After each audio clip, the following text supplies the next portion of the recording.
오늘 우리가 받을 하나님의 말씀은 이사야 42장 1절부터 4절까지 말씀입니다.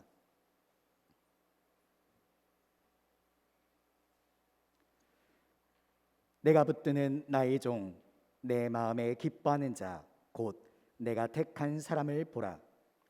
내가 나의 영을 그에게 주었은즉 그가 이방에 정의를 베풀리라.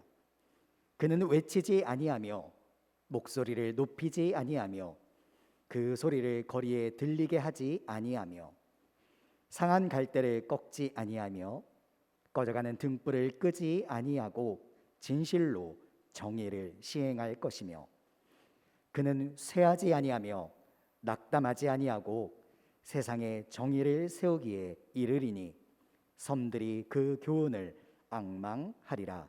이는 살아계신 하나님의 말씀입니다. 아멘. 이 시간 담임 목사님께서 나오셔서 내가 붙드는 나의 종이라는 제목으로 말씀 선포해 주시겠습니다.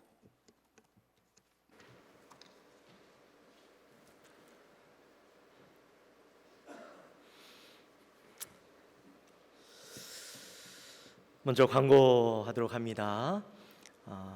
오늘은 처음에 말씀드린 것 같이 공동의회로 예배를 함께 드리게 됩니다.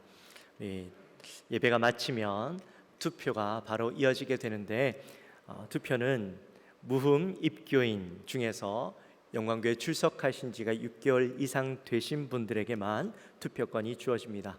혹시 해당되시지 않는 분들은 이제 예배가 마치면 퇴장해 주시고 혹시라도 4층에 계신 분들 중에서도 투표하시는 분들은 3층으로 내려오셔야 됩니다. 투표는 3층에서만 이루어집니다. 그러니까 3층으로 내려오셔서 투표가 빨리 진행될 수 있도록, 시간이 별로 없기 때문에 빨리 진행될 수 있도록 그렇게 협조를 부탁드립니다. 또 내일부터 고난주간 특별 우리 새벽 기도 총증군이 있습니다.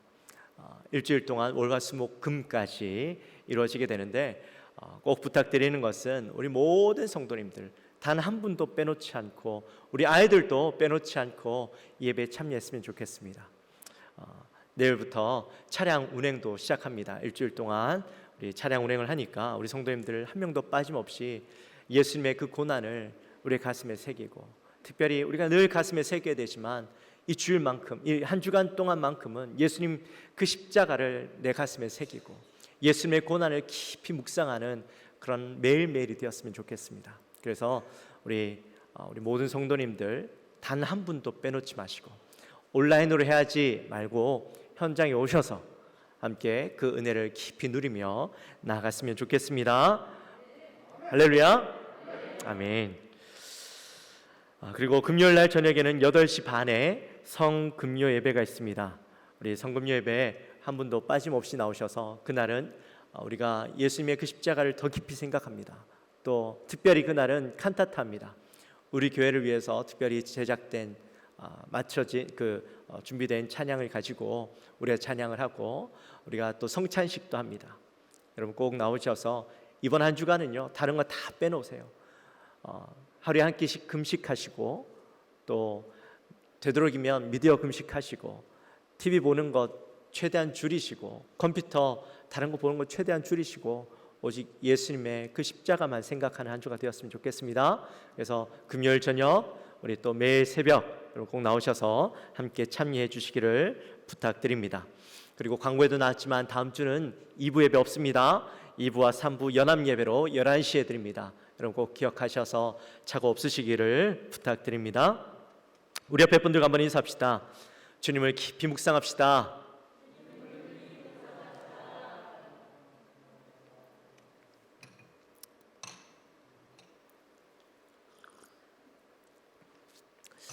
사랑하는 성도 여러분, 오늘은 예수님께서 나귀를 타고 예루살렘에 오르신 그것을 기념하는 종려 주일입니다.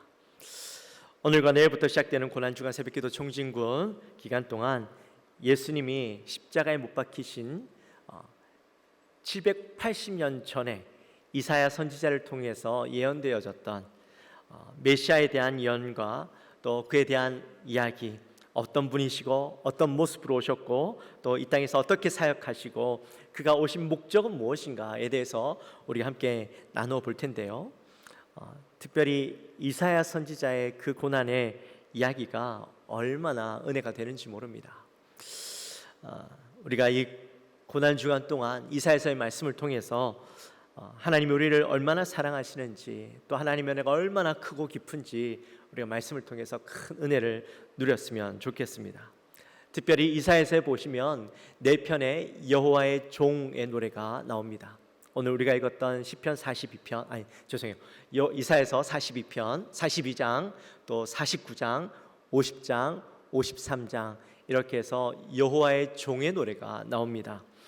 이 네 편의 노래를 보면 모두 다 하나님의 구원의 경륜에 관한 이야기가 나오는데, 하나님께서 이 구원을 이루시기 위해서 특별히 예비해 놓으신 위대한 여호와의 종에 대해서 소개하고 있는 것을 보게 됩니다. 그 중에서도 오늘 본문은 이 첫 번째 예언이 나와 있는 그런 이야기인데요. 이 첫 번째 노래에는 여호와의 종의 성품과 그의 사역에 대한 내용이 소개되어 있습니다. 우리 1절 같이 한번 보도록 합니다. 1절 같이 있습니다. 내가 붙드는 나의 종, 내 마음에 기뻐하는 자, 곧 내가 택한 사람을 보라. 내가 나의 영을 그에게 주었은즉 그가 이방에 정의를 베풀리라. 아멘. 하나님께서 이 유다를 구원할 자를 소개하시면서 내가 붙드는 나의 종 이렇게 말씀하는 것을 보게 됩니다. 여러분, 하나님께서 붙드시는 종이라면 얼마나 대단할까요? 여기에 붙들다라는 말은 하나님께서 이 종을 모든 권세와 모든 권능으로 굳게 붙잡아 주셔서 하나님께서 이를 높이 세우시겠다라는 그런 말씀입니다. 비록 종이라고 하니까 뭔가 좀 하찮은 존재, 천히 여길 만한 존재로 생각할 수도 있지만 이 종도요 종 나름이죠. 누구의 종이 되느냐에 따라서 이 종은 전혀 다른 지위를 가지게 됩니다. 하나님의 종은요 절대 하찮은 종이 아닙니다. 하찮은 지위를 누리는 사람이 아닙니다. 우리가 지난번 여호수아서의 말씀을 함께 나누면서 거기에 보니까 여호와의 종이라고 부르는 사람을 보았죠. 누구를 향해 여호와의 종이라고 불렀습니까? 모세, 그죠? 모세를 향해서 여호와의 종이라고 불렀고, 제일 마지막에 보면 여호와의 종 여호수아 이렇게 부르는 장면이 나오죠. 그러니까 모세, 여호수아 이런 사람들은 그냥 종이라고 불릴 만한 사람이 아니죠. 한 민족을 이끄는 사람이었고 하나님의 대리자로 세워졌던 사람이었습니다. 이 하나님의 종은 세상의 왕들과 동등한 자리에서 대화하고 그들 앞에서 선포하는 사람이었습니다. 애굽왕 앞에 가서도 절대 꿀리지 않는 그런 사람이 하나님의 종이었습니다. 뿐만 아니라 내 마음에 기뻐하는 자, 내가 택한 사람 이렇게 소개하는 것을 보게 되는데, 여러분, 하나님이 택하신 자, 사실 이 말만 들어도요 얼마나 가슴이 설레이는지 모릅니다. 하나님이 택하신 자 하니까 얼마나 대단한 사람이겠습니까? 하나님의 눈으로 바라봤을 때에 그 일을 수행하기에 부족함이 없고, 하나님의 일을 맡겼을 때에 하나님의 마음을 넉넉하게 기쁘시게 할 수 있는 사람, 그래서 하나님을 만족하게 할 수 있는 사람, 그 사람을 이야기하는 것이죠. 더 나아가서 하나님은 그에게 나의 영을 주었다, 그에게 나의 영을 주었다 이렇게 말씀하십니다.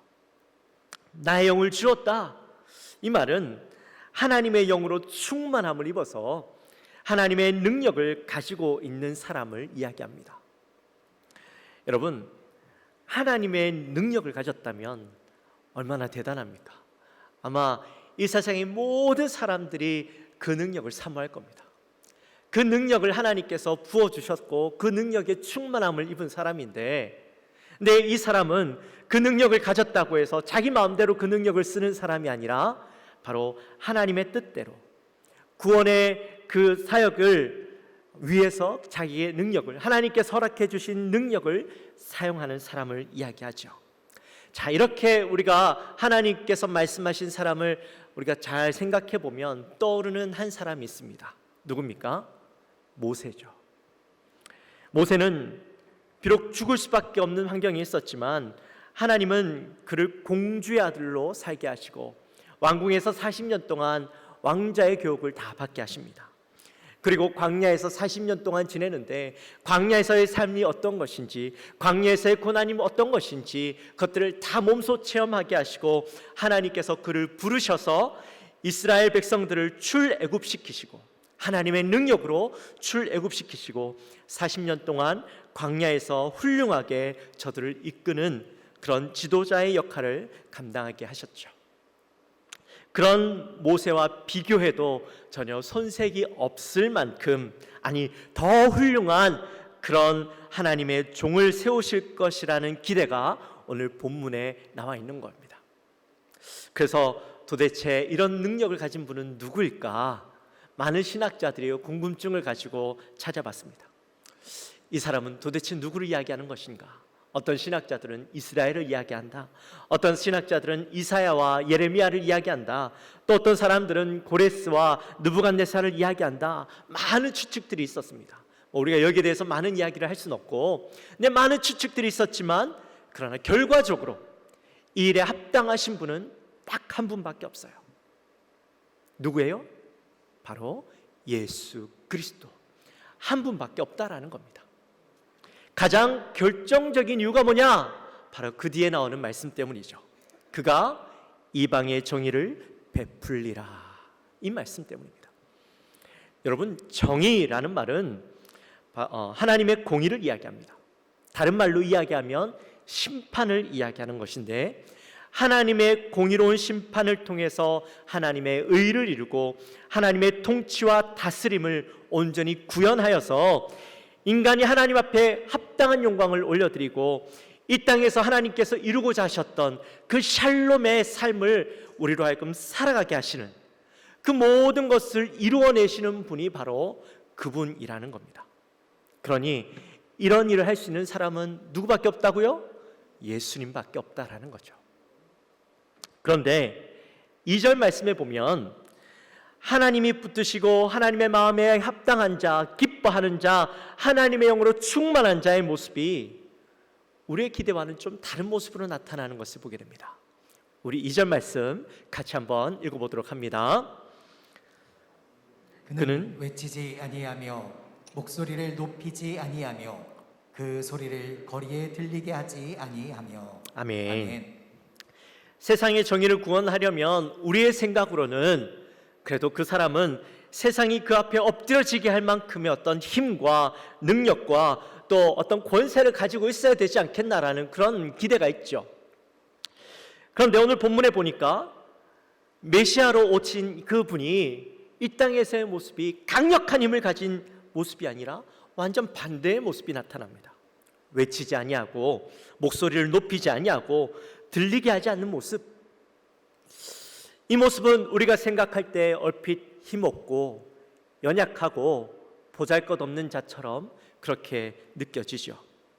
그런데 여호와의 종이 왜 외치지 않고 목소리를 높이지 않았는가? 그 이유는 바로 겸손의 모습 때문이죠. 자신을 드러내지 않고 감추고 하나님만 드러내려고 하고 하나님만 나타내려고 하였기 때문에 그렇게 했던 것이죠. 실제로 이 땅에 오신 예수님의 모습이 그랬습니다. 예수님은 자신을 나타내는 일을 무척이나 경계하셨습니다. 마태복음 9장에 보시면 두 명의 눈먼 자가 나오는데 그들을 눈뜨게 하시고 난 뒤에 그들에게 엄히 경고하시면서 이렇게 말씀하시죠.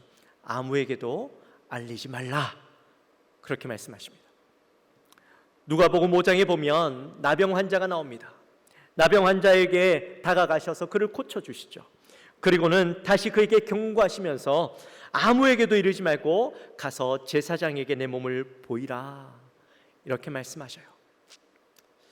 뿐만 아니라 성경 곳곳에 보면 예수님께서 기적을 행하시고 또 많은 병자들을 고치시면서 예수님께서 자기를 나타내는 것을 금하도록 말씀하시는 것을 보게 됩니다. 왜 그러셨을까? 그 이유는 사람들에게 인정받으려고 또 자신을 알리려고 병을 고치신 것이 아니었다라는 거죠.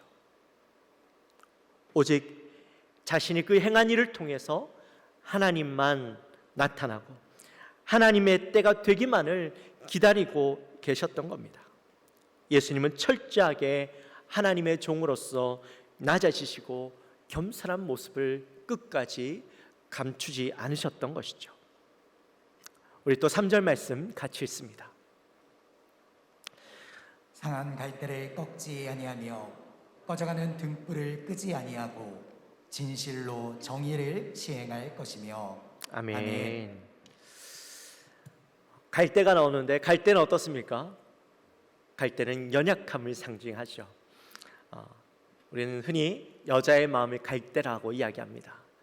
그 여자의 그 연약한 마음, 그 마음을 빗대어서 이렇게 이야기하는데 요즘은요 남자를 향해서 갈대와 같다 그렇게 이야기한답니다. 그 남자들이 요즘 시대는 여자들보다 더 여리고 또 이 말이 흔들리고 저 말이 흔들려 가지고 이제 요즘 시대에는 남자들이 갈대와 같다 그렇게 이야기한다 하더라고요. 남자들에겐요 이 굳은 심지 같은 마음이 있어야 합니다. 그죠? 우리 영광교회 성도님들 특별히 제가 봐도 이 남자들이 좀 약한 것 같아요. 네, 우리 영광교회 특별히 남자 성도님들은 이 주님 안에서 굳은 심지 같은 믿음을 소유하게 되시기를 주님의 이름으로 축원합니다. 가정의 남자가요 굳건한 믿음 가운데 흔들리지 않는 기둥 같은 믿음을 가지면 그 가정은 절대 흔들리지 않습니다. 우리 영광교회 모든 성도님들도 그렇지만 특별히 남자 성도님들에게 그러한 은혜가 있게 되시기를 주님의 이름으로 축원합니다. 아멘. 너무 좋네요. 근데 오늘 본문에 보면 이 상한 갈대가 나옵니다. 상한 갈대가 나오는데 이 상한 갈대가 뭐냐 하면 이 갈대가요 꺾여 가지고 반쯤 부러져 있는 그런 상태를 이야기합니다. 갈대가 힘이 있어서 꼿꼿하게 서서 바람이 이렇게 저렇게 흔들리는 모습이 아름다운 것이지 꺾여서 구부러져 있으면 바람이 불어도 움직이지 않고요 그저 보기 흉하게 누워만 있는 거죠. 그래서 이런 갈대는 어떻게 합니까? 잘라버리고 불태워버리죠.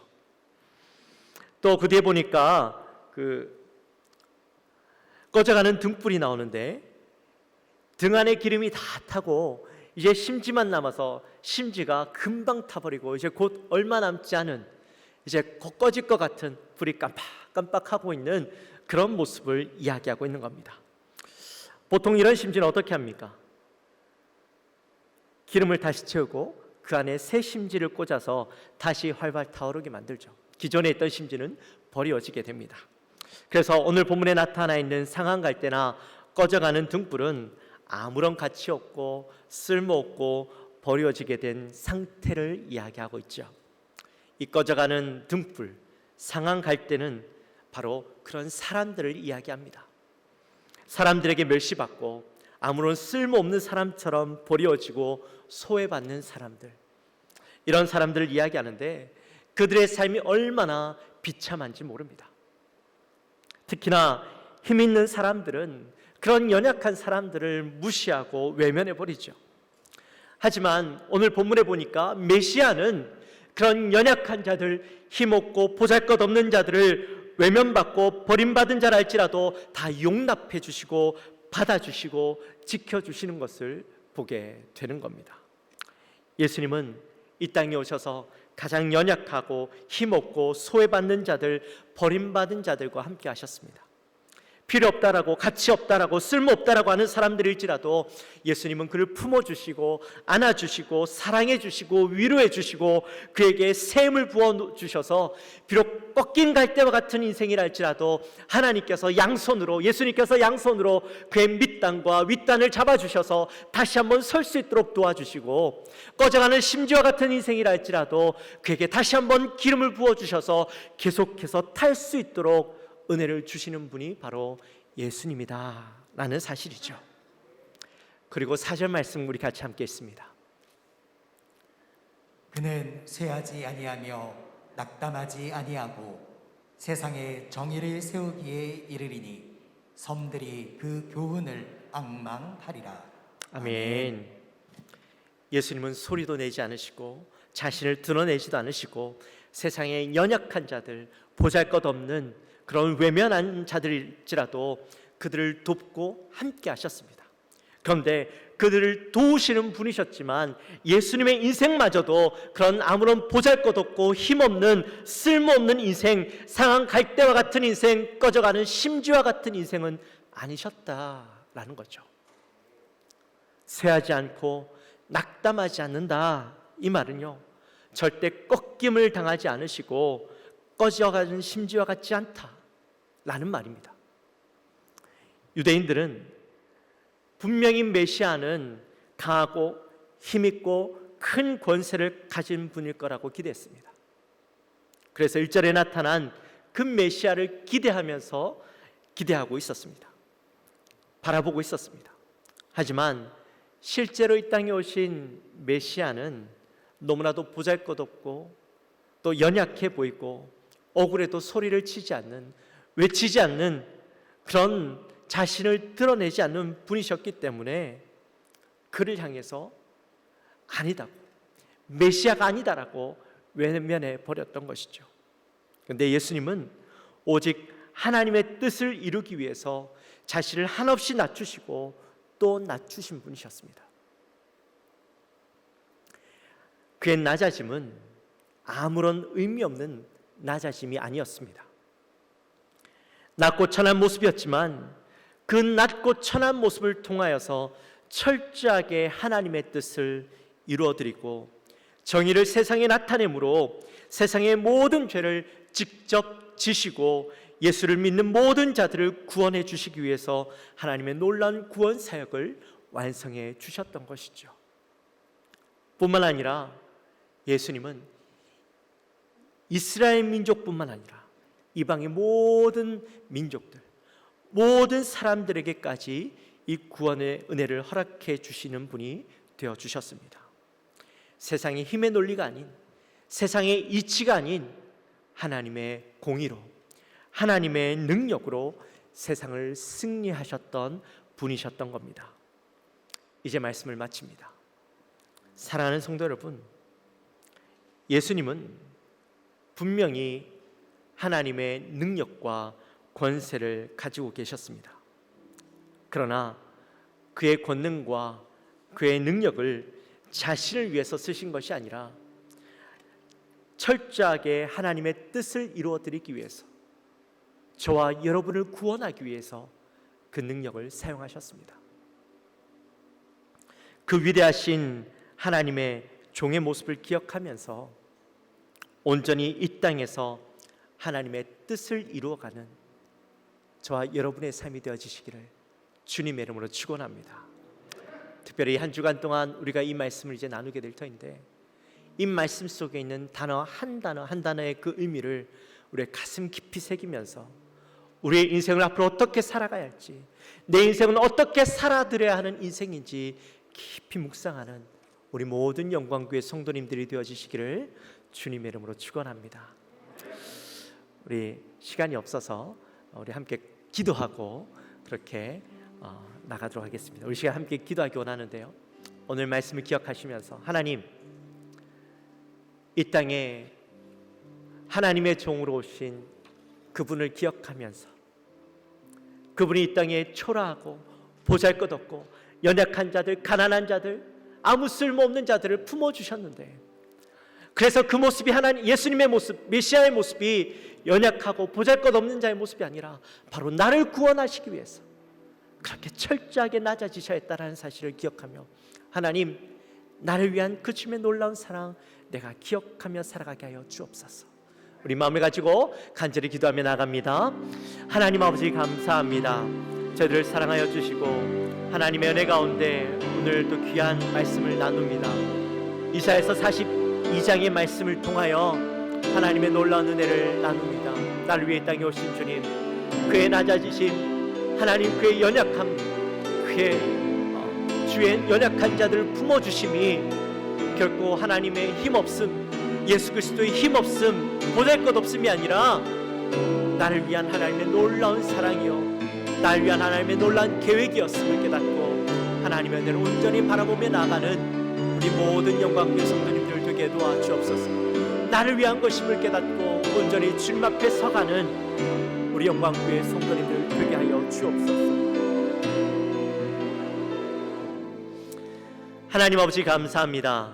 저희들을 사랑하여 주시고 오늘 또 귀한 말씀을 통하여 우리가 하나님의 말씀을 나누고 깨닫게 하시니 감사합니다. 주님 이 땅에 오셨습니다. 이 땅에 오신 주님의 모습이 너무나도 초라하고 보잘것없어서 메시아가 아닌 줄 알고 외면해버렸던 세상 사람들의 모습.